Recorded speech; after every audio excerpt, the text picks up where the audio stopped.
میلی وطن داره مثال مرغی آسمانی دلم میلی وطن داره خدایا صبر و طاقت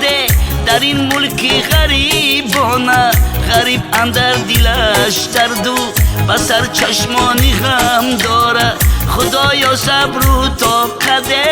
در این ملک غریبانه غریب اندر دلش درد و بسر چشمانی غم داره غریب اندر دلش درد و بسر چشمانی غم داره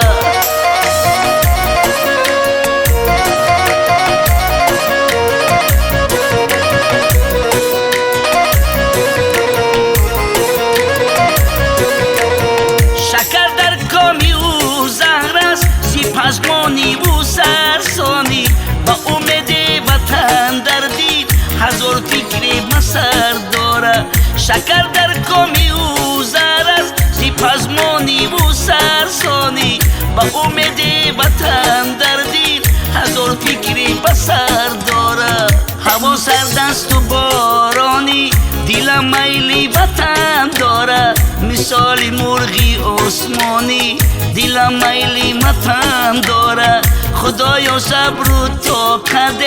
در این ملک غریبانه غریب اندر دلش درد و بسر چشمانی غم داره خدایا صبر و طاقت در این ملک غریبانه غریب اندر دلش درد و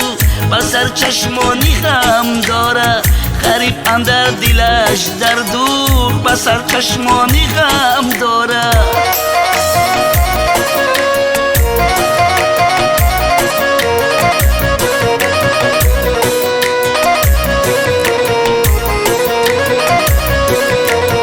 مشم امید ای دوستم مسافر بچه تاجیک بدان شامی غریبی غم با خود صبحی دیگر داره مشم امید ای دوستم مسافر بچه تاجیک بدان شامی غریبی غم با خود صبحی دیگر داره هوا سردست و بارانی دلم میلی وطن داره مثال مرغی آسمانی دلم میلی وطن داره خدایا صبر و طاقت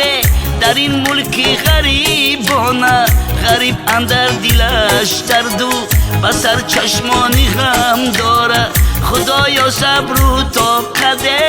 در این ملک غریبانه غریب اندر دلش درد و